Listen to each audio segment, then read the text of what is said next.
The 07 to 08 Boston Celtics, otherwise known as Boston's Big Three, they adamantly won the NBA championship, destroying Kobe Bryant and the Los Angeles Lakers by 39 points in the sixth game of the NBA Finals.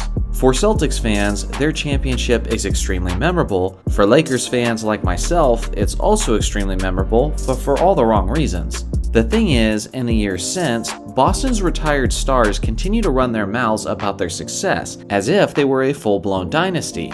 It's so well known on social media amongst the basketball community that it's basically become a meme at this point. So now this team's success has become somewhat blurry when we look upon it in hindsight. Some now think they're not as good as advertised, while others still believe they're extremely underrated. So seeing that I have vivid memories of this squad and still hate them to this day with a burning passion, how do they stand in my mind among the great teams of league history? Well, for starters, let's take a look back at how that team assembled. The 06 to 07 Boston Celtics were a complete disaster. The team struggled with their chemistry, and thanks to Paul Pierce's injuries that caused him to miss nearly half of the season, they struggled to produce much offense, finishing in the bottom 3 spots of the league. They were a lottery team that finished the regular season with only a 24-58 record. Needless to say, Danny Ainge and the rest of the Celtics upper management were looking to make some major changes heading into that offseason. Their first big move was acquiring the all-time great sharpshooting star, Ray Allen, in a draft day trade. On paper, the tandem of Pierce and Allen made them a dark horse contender in the Eastern Conference. But it was their next move that truly shook the basketball world, as Boston pulled off a blockbuster trade, acquiring the former league MVP, Kevin Garnett. The day this trade went down, I remember telling my father that the Celtics were going to win the NBA championship. Defensively, they were the best team Boston had seen in decades, and they were suffocating their opponents on a nightly basis. On the offensive end, they complemented each other's play styles perfectly, and with Garnett leading the team as the emotional leader, a bond was formed between several veterans who were starving for a championship.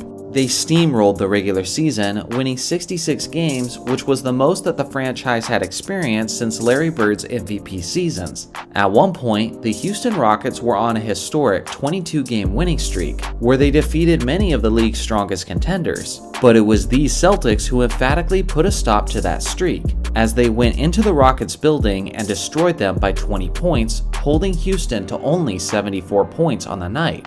The postseason would prove to be tough for Boston, as each of their 4 playoff series went to at least 6 games. But when it was all said and done, they ultimately prevailed as champions, cementing themselves among the great teams of Celtics history. It was truly the perfect time for these 3 stars to come together and succeed, as they were each now in their early 30s and just starting to exit the prime of their careers. The thing is, due to the fact that they were starting to show their age, and the fact that they only won a single championship, many people view this team as a bit of a one-hit wonder. Some say things like they had the opportunity and seized the opportunity, but ultimately the squad wasn't good enough to win multiple championships. Therefore, they can't be considered among the great teams of basketball history.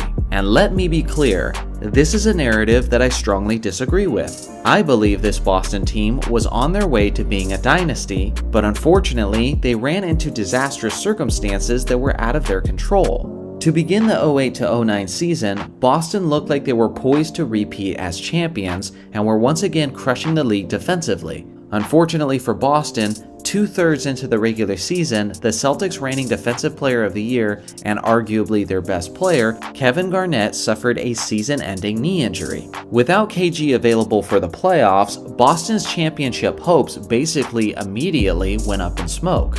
At the time of Garnett's injury, Boston was tied for the best record in the Eastern Conference, and regardless of the fact that arguably their best player missed 25 games of the regular season, they still finished with a 62-20 record.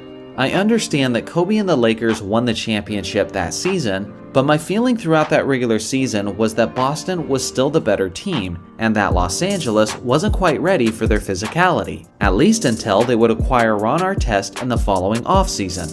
So to recap, Boston emphatically won in 2008, and I personally believe that it hadn't been for Garnett's injury, they would have won again in 2009. As we all know, the Lakers and Celtics had their highly anticipated finals rematch in 2010, and the series went to a hard-fought 7th game where the Lakers narrowly prevailed by a final score of 83-79. But keep in mind, Boston starting center Kendrick Perkins went down with a season-ending injury in Game 6 and was dearly missed in the 7th and deciding game.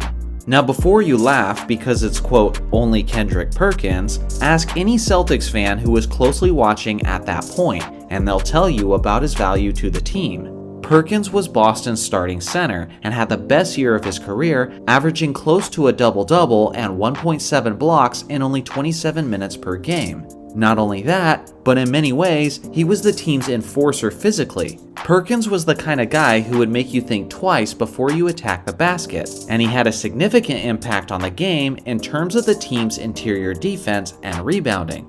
Now with that in mind, consider how Game 7 played out in the absence of Perkins. Of all games in the series, no game had a bigger deficit in rebounding than in Game 7, and that advantage went to the Lakers. Kobe Bryant had his playoff season high with 15 rebounds, and Pau Gasol put up a monstrous 18 rebounds. Not only did the Lakers destroy the Celtics on the boards, but they also demolished them with the points in the paint, and both of these areas is where Perkins usually had a significant impact. When you consider the fact that this came down to the final few possessions, you realize that a healthy Perkins likely would have been the winning touch for Boston.